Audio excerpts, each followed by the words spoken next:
नमस्कार, स्वागत है आपका मुनाफे की मंडी में, जहां हम आपके कमोडिटी मार्केट की तमाम खबरें देते हैं, साथ ही आपके लिए बेहतरीन ट्रेडिंग कॉल्स लेकर आते हैं और अपने मेहमानों से परिचय करा दें। आज हमारे साथ 5 खास मेहमान हैं। अमित सजेजा हैं मोतीलाल ओसवाल से, साथ ही हमारे साथ अजय केडिया साहब हैं, केडिया कमोडिटी के एमडी है, जतिन त्रिवेदी है एलकेपी सिक्योरिटी से, और साथ ही 2 अहम खबरों पर बात करने के लिए हमारे साथ नरेंद्र तनेजा जी होंगे, जाने माने एनर्जी एक्सपर्ट, और साथ ही आर.के. जेनामनी होंगे, सीनियर साइंटिस्ट है आईएमडी से, जिनसे मॉनसून का अपडेट लेंगे। लेकिन सबसे पहले देख लेते हैं अभी की बड़ी खबरें जिन पर आपको नजर रखनी चाहिए। सबसे पहले गोल्ड की अगर बात करें तो अच्छी तेजी है, डॉलर और यील्ड में आज नरमी दिख रही है, उसका यहाँ पर फायदा मिल रहा है। चांदी यहाँ भी खरीदारी है, 300 रुपये से ज्यादा की मजबूती है, 62,000 के ऊपर चांदी पहुंच गई है। क्रूड 2 महीने की ऊंचाई पर है, ब्रेंट $118 के करीब पहुंच चुका है।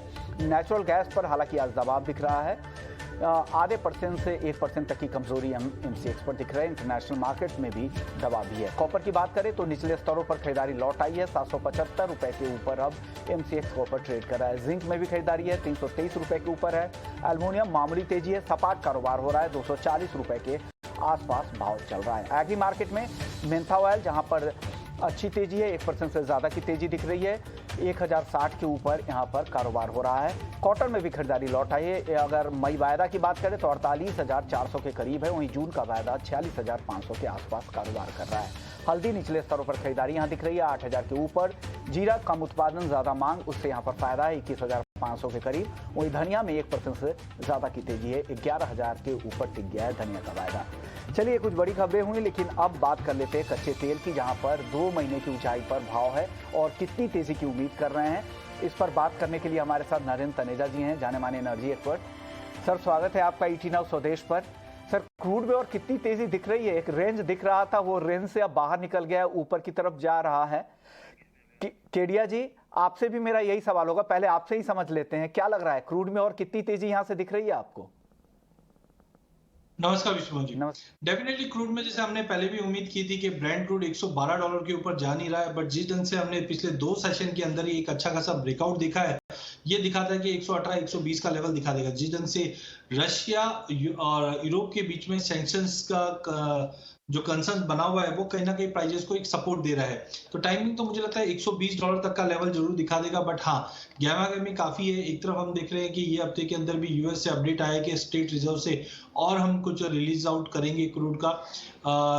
चाइना से भी हम देखें तो डिमांड कंसर्न जरूर बना था, बट अब 1 तारीख से चाइना ओपन अप हो जाएगा, जो प्राइजेस को और सपोर्ट करेगा।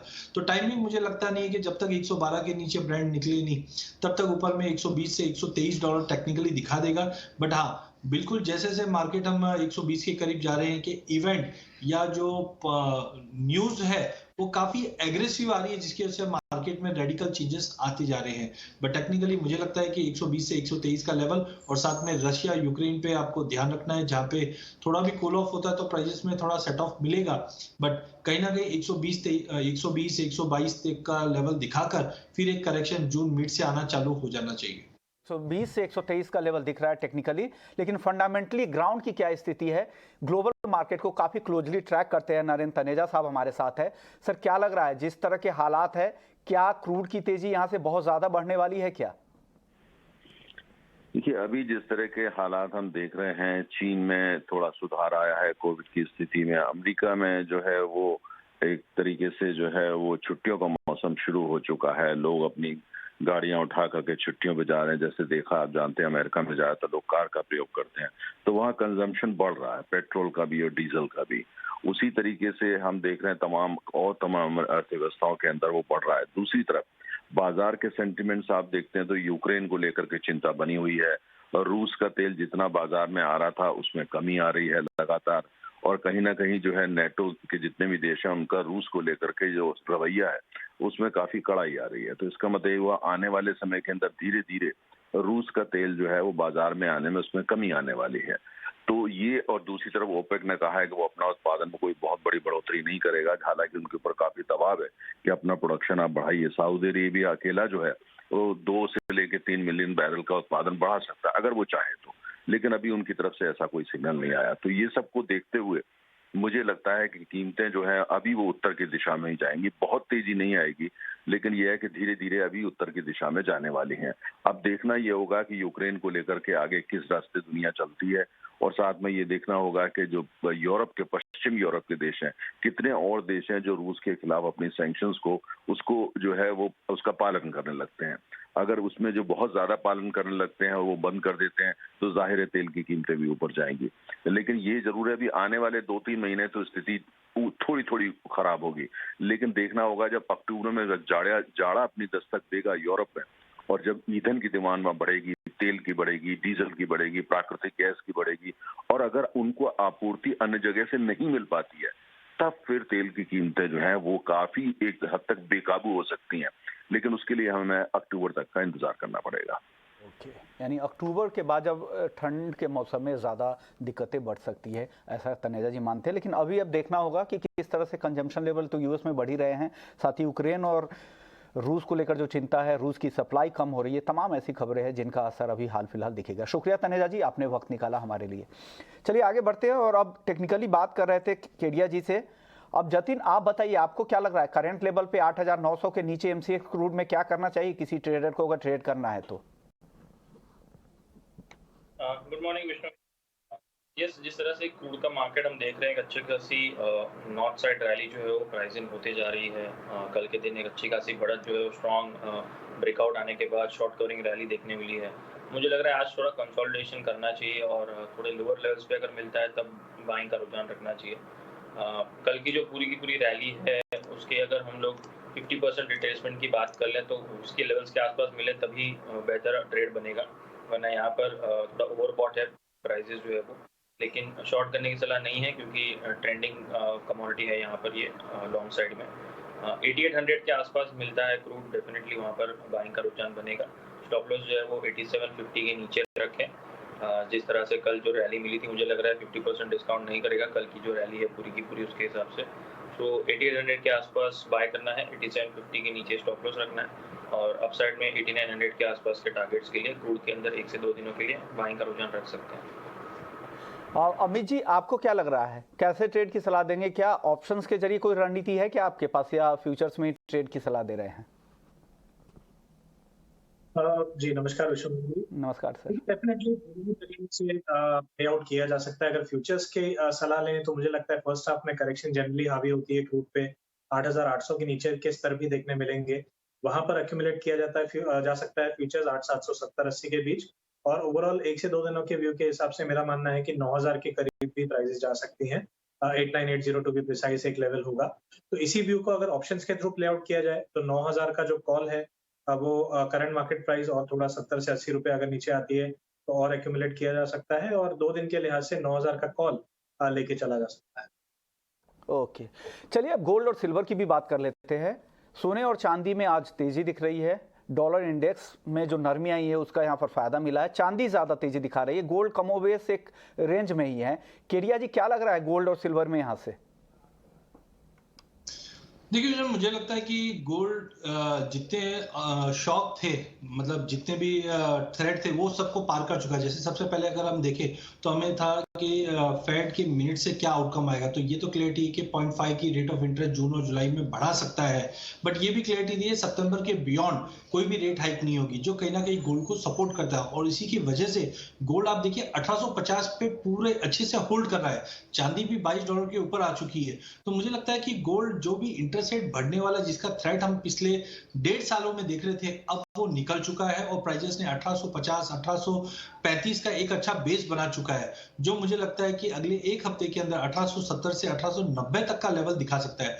डोमेस्टिक मार्केट में रुपए में जो गिरावट है वो भी सपोर्ट कर रहा है। हाँ, 51,200 एक इंपॉर्टेंट हर्डल रहेगा हमारे यहाँ पे, जो आज के लिए तो मुझे लगता है 51,200 250 का लेवल दिखा दे। बट ध्यान रखिए, अगर क्लोजिंग बेस पे 51,200 के ऊपर प्राइसेस होल्ड करती है तो तुरंत रूप से हम देखेंगे 51,850 से 52,000 तक का भी लेवल हम गोल्ड में आते हुए देखेंगे। In all geopolitical tension continue बढ़ रहा है नेटो के इंटरफेरेंस से, साथ में जो नंबर्स इकोनॉमी के आ रहे, चाहे हम यूएस की बात करें, चाहे चाइना की बात करें या जापान की बात करें, इन्फ्लेशन कंसर्न्स को लेकर, ये कहीं ना कहीं गोल्ड को $1,900 का लेवल चल तोड़ता हुआ दिख रहे हैं, जो 10 जून से पहले दिखा देगा। तो ओवरऑल मुझे लगता है कि गोल्ड में बाइंग करके चलिए, रिस्क रिवॉर्ड रेशियो काफी फेवरेबल है।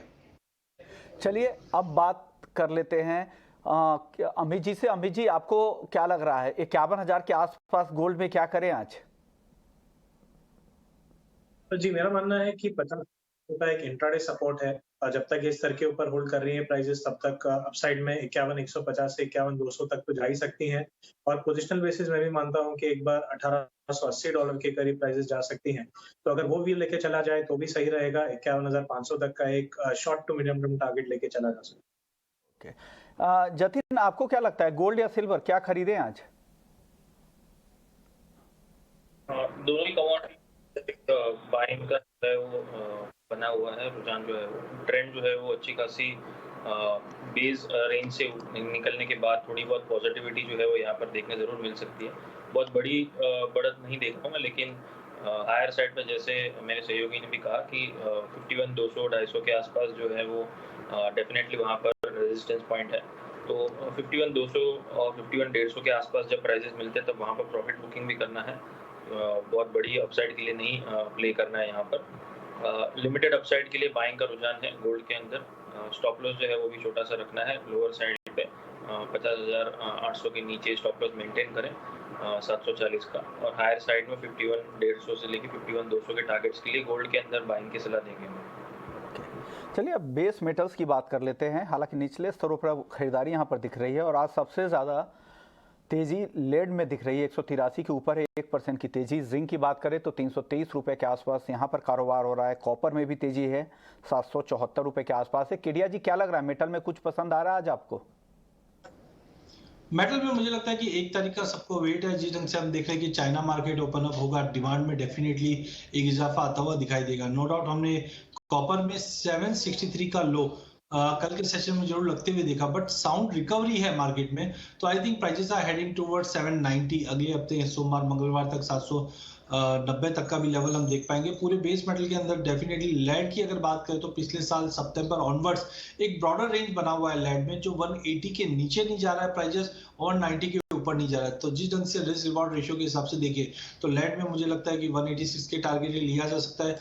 एल्यूमिनियम में काफी हमने बड़ा फॉल आते हुए देखा है जब प्राइजेस के अंदर हमने देखा, क्योंकि प्रोडक्शन रिज्यूम्स हुए हैं जिसकी वजह से थोड़ा सा एक साइडवे रहेगा।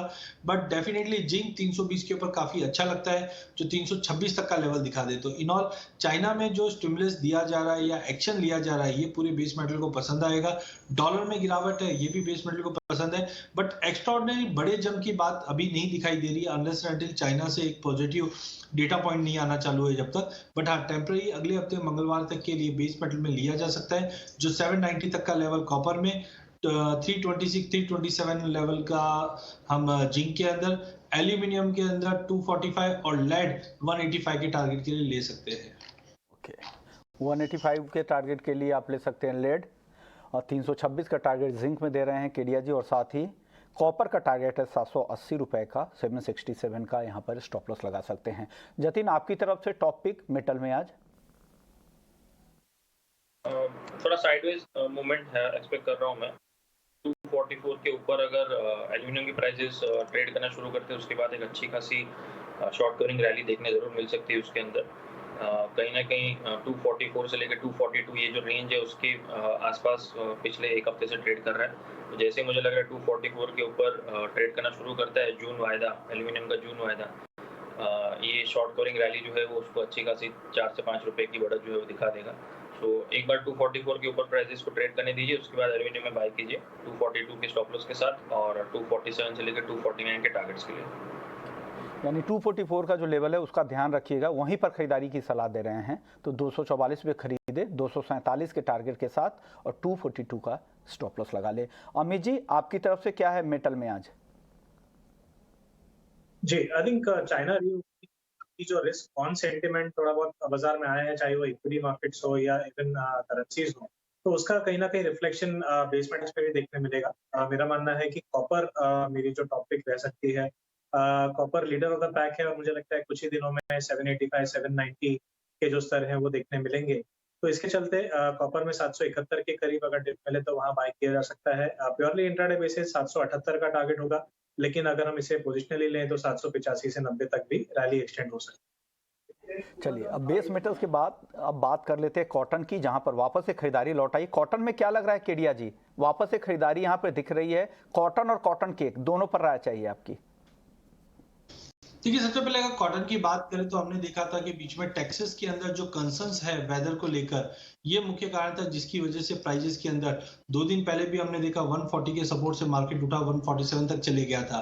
बट कहीं ना कहीं गवर्नमेंट रेस्ट्रिक्शंस और ग्लोबल मार्केट में भी हमने देखा थोड़ा सा वेदर रिलेटेड जो डेटाज आ रहे हैं ये थोड़ा कंसर्निंग है। नो डाउट सबसे इंपॉर्टेंट जो ट्रिगर मुझे अगले हफ्ते का लगता है वो है यूएस और चाइना के बीच में जो टैरिफ वॉर है उसके ऊपर कुछ क्लैरिटी आना, क्योंकि 300 बिलियन के आसपास का जो ये टैरिफ वॉर लगा था ट्रम्प ईरा में, यहाँ पे अगर कुछ ना कुछ क्लैरिटी मिलती है तो आई थिंक पूरे कमोडिटी पैक के अंदर कॉटन सबसे बड़ा गेनर रहेगा, जिस ढंग से चाइना के स्टेट रिजर्व 4 साल के लो पे है, ये कहीं ना कहीं कॉटन को बड़ा ट्रिगर देगा। डोमेस्टिक मार्केट पे भी हमने देखा कि गवर्नमेंट के रेस्ट्रिक्शंस और कंसर्न्स के चलते हमने प्राइजेस में रिसेंटली हमने 50,000 के ऊपर के भी भाव बनते हुए दिखे थे कि 50,400 का लेवल हमने 17 मई को देखा। उसके बाद प्राइजेस में एक अच्छी खासी गिरावट देखी हमने 46,400 के लिए। मुझे लगता है एक फर्स्ट लेग ऑफ सेलिंग हो चुकी है मार्केट में। प्राइजेस 46,000 के नीचे नहीं जाता हुआ दिखाई दे रहा है। नेक्स्ट वीक के लिए थोड़ा सा एक बाउंस देखने मिलेगा जो ऊपर में 47,500 से लेकर 48,000 तक का लेवल दिखा देगा। मानसून काफी इंपॉर्टेंट रहेगा बिकॉज जिस ढंग से मानसून की प्रोग्रेस बताई जा रही थी अब थोड़ा सा धक्का लगा है, ये कहीं ना कहीं कॉटन के प्राइसेस को थोड़ा हल्का सपोर्ट दे सकता है। तो मुझे लगता है कि अगले हफ्ते के हिसाब से कॉटन में लेके चलिए 46,000 के नीचे जब तक नहीं जाता है या इंटरनेशनल में 140 का लेवल ब्रीच नहीं होता है तो देयर इज अ चांसेस कि थोड़ा बहुत बाउंस मिले। बट ध्यान रखिए कोई बड़ा एक्स्ट्राऑर्डिनरी बाउंस अभी नहीं आएगा, जो भी आएगा वो जुलाई के बाद आएगा। टाइमिंग अगले हफ्ते के लिए तेजी। वहीं कॉटन सीड ऑयल केक की बात करें तो हमने अप्रैल अंत में एक बड़ा फॉल देखा था, 3,000 के नीचे प्राइजेस 2750 तक चले गया था। तभी भी हमने कहा था कि प्राइजेस 2750 से लेके 3,050 के बीच में ही ट्रेड करेगा। सेम व्यू लेके चलता हूं। मार्केट में अभी तेजी का रुख जरूर है बट अपसाइड 2940 2950 का टेम्पररी रहेगा। जो बड़ी तेजी कॉटन सीड ऑयल केक में आनी है वो 10 जून के बाद आएगी, जहां पे हमें लगता है कि वापस 3150 से 3200 तक का लेवल हम कॉटन सीड में देख पाएंगे। ओवरऑल दोनों ही काउंटर के अंदर ज्यादा बुलिश बैट मुझे कॉटन सीड ऑयल केक में लगता है, जबकि कॉटन 15 जुलाई या 22 के बाद ही कॉटन में एक पॉजिटिव मोमेंटम बनेगा। यानी कॉटन केक इनको ज़्यादा पसंद है, लग रहा है कि कॉटन केक में ज़्यादा तेज़ी दिखेगी और 10 जून के बाद रियल तेज़ी वहाँ पर दिख सकती है। चलिए मसालों की बात कर लेते हैं। मसालों में अभी आज अच्छी खरीदारी दिख रही है, 11,300 के करीब धनिया का वायदा है। टीएमसी बात करें यहाँ भी 2% की तेज़ी। जीरे में खरीदारी है। अमित जी, मसालों में कोई कहीं कहाँ खरीदना चाहिए अगर किसी को खरीदना है तो? तीनों ही काउंटर्स में से क्या पसंद है आपको? जी मेरा मानना है कि इस तरह देखा जाए तो धनिया में इसी के आसार दिखाई दे सकते हैं। करीबन 11,100 के भाव चल रहे हैं। मेरा मानना है कि कुछ ही समय में यानी एक हफ्ते से 10 दिन के पर्सपेक्टिव से हम 11,700 से 800 तक के भी लेवल देख पाएंगे। तो मैं धनिया में बाइंग प्रेफर करूंगा करंट लेवल्स। आपको कुछ पसंद आ रहा है क्या मसालों में जो आज खरीदारी है? क्या लग रहा है यहाँ से किस मसाले में सबसे ज्यादा तेजी और दिखेगी? केडिया जी। देखिए मसालों में मुझे लगता है तो ओवरऑल व्यू तो थोड़ा साइडवे टू नेगेटिव रहेगा, बट जिस ढंग से हमने पहले उम्मीद की थी कि 10,500 10,600 तक का लेवल धनिया आ सकता है, बट हमने देखा ये हफ्ते में 10,835 का लो लगाया है, तो ये काफी अच्छा स्ट्रॉन्ग रिवर्सल है। तो टाइमिंग मुझे लगता है कि 11,600 से 11,800 के टारगेट के लिए धनिया लेके चलिए। जीरे के अंदर भी बाउंस कंटिन्यू रहेगा, बट ध्यान रखिए प्रॉफिट बुक करते हुए चलिए। जो ऊपर में मुझे लगता है कि 21,800 से लेकर 22,000 के करीब दिखा दे, तो अगला हफ्ता मंगलवार बुधवार तक मसालों में तेजी रहेगी, चाहे हल्दी हो, चाहे जीरा हो, चाहे धनिया हो। खास करके धनिया में तेजी ज्यादा दिखाई दे रही है। हल्दी में भी 8,300 8,350 तक का लेवल दिखा देगा, बट ध्यान रखिए ये जो तेजी है ये मंगलवार बुधवार तक है, उसके बाद फिर से प्रॉफिट बुकिंग मसालों में देखने मिल जाएगी। गुआर की तेजी अब धीरे धीरे बढ़ती जा रही है। हालांकि शुरुआत हुई थी सुस्ती के साथ, अब करीब करीब 1% ऊपर है। 11,750 के आसपास गुआरगम पहुंच गया है। गुआर सीड 6,070 के आसपास है, करीब 1% की तेजी यहां पर भी है। केडिया जी क्या लग रहा है गुआर में? देखिए गवार में हमने मई की जो गर्मी है वो हमने सारी असेट क्लास में आती हुई देखी, चाहे इक्विटी हो, चाहे नॉन एग्री हो, चाहे एग्री हो, चाहे क्रिप्टो हो, सभी जगह पे हमने ये होते हुए देखा, जिसकी वजह से गवार में एक अंडर परफॉर्मेंस हमने देखा। अदरवाइज फंडामेंटल काफी मजबूत है, जहां पे हमने देखा रिग काउंट्स कंटिन्यू बढ़ रहे हैं, क्रूड का प्रोडक्शन यूएस में कंटिन्यू बढ़ रहा है, रुपए में गिरावट है जो एक्सपोर्ट को अट्रैक्टिव बनाता है। तो मुझे लगता है करंट लेवल से थोड़ा सा व्यू लंबा रखिए, 15-20 दिन का व्यू लेके भी चलते हैं तो हमें लगता है कि 6300 से 6400 के बीच में हम गवार को जाते हुए देखेंगे। 12,200 तक के लेवल हम गवार गम में देखेंगे। ओवरऑल करंट लेवल से बाइंग करके चलना चाहिए। हफ्ते भर का व्यू लेके चलिए जहां पे हम अच्छी खासी तेजी गवार सीट गवार गम में देख पाएंगे। जी, आपको क्या लग रहा है ग्वार में यहाँ से? जी, देखिए मेरा रह सकते खास करके ग्वार गम में मैं फिलहाल थोड़ी ज्यादा तेजी में हूँ रिलेटिवली। मुझे भी लगता है कि 12,200 से 300 तक के लेवल हमें एक हफ्ते के पर्सपेक्टिव से देखने मिल सकते हैं। तो ग्वार गम में तेजी करना प्रेफरेबल है। चलिए करेंसी मार्केट की बात कर लेते हैं। हालांकि आज सुस्ती ही दिख रही है। जतिन, क्या लग रहा है रुपए में डॉलर के मुकाबले क्या लग रहा है? क्या यहाँ से कमजोरी और बढ़ती दिख रही है आपको या अब रिकवरी दिख रही है?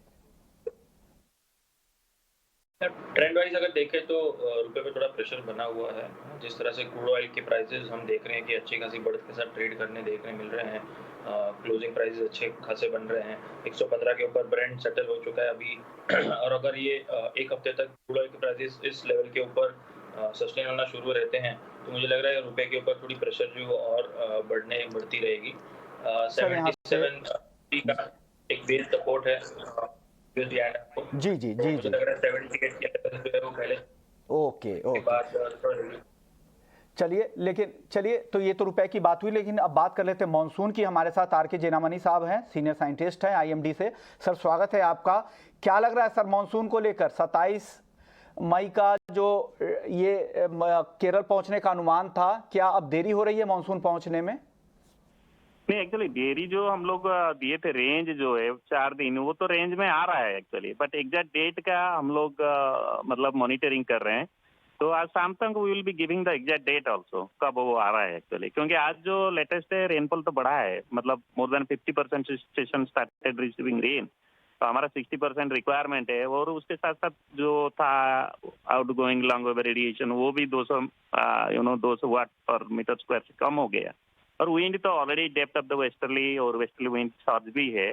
तो we are looking and we are monitoring and maybe by evening today we are coming out with exact date when the monsoon will be arriving over Kerala actually. Sir जो नथिंग एक्चुअली ओके साइक्लोन का जो असर था, लग रहा था कि monsoon तेज और रहेगा शुरुआती दिनों में, तो क्या जून के पहले हफ्ते में मानसून की रफ्तार कम हो जाएगी क्या? नहीं, देखिए मानसून जो है वो तो प्रेडिक्शन बहुत चैलेंजिंग है। तो 4 से 5 दिन तक जो है थोड़ा इनकी स्पीड जो है लगभग जो 70-80% रहता है। तो that way we have to mainly go on. तो मानसून अभी आगे क्या होगा हम डिटेल्स भी आज दे देंगे, आज कल के अंदर। पहले केरला का जो इंतजार है, ठीक है ना, that date we are giving by today evening. Okay sir, अब आखिरी सवाल जेनामनी साहब, एग्री बेल्ट को लेकर क्या अनुमान है? किस तरह की बारिश की उम्मीद कर रहे हैं जून महीने में वहां पर, क्योंकि खरीफ बुआई को लेकर काफी अहम होता है जून का महीना? नहीं, देखिए प्री मानसून थंडरस्टॉर्म तो मतलब जो बिल्कुल ही नहीं था मार्च अप्रैल में 20 तारीख तक वो तो शुरू हो गया। एंड हीट वेव तो लास्ट 23 तारीख 22 तारीख के बाद बिल्कुल नहीं है। तो मेरे ख्याल से मेनी थिंग्स जो है सुधार हुआ है मेट्रोलॉजिकल कंडीशन में, रेन प्रोग्रेस में। तो ये तो प्री मानसून अभी एंड होगा मई में और जून का शुरू होगा, but that we have to monitor. आज I told that when we are moving from जो स्पेल, अगर record breaking heat wave spell था तो उसके बाद अभी जो शुरू हो रहा है तो मेरे ख्याल से बहुत पॉजिटिव साइड में है। And I hope condition continue to be positive actually. ठीक है ना? ओके, शुक्रिया जेनामनी साहब, आपने वक्त निकाला बिजी समय से भी। चलिए अब मुनाफे की मंडी को यहीं समेट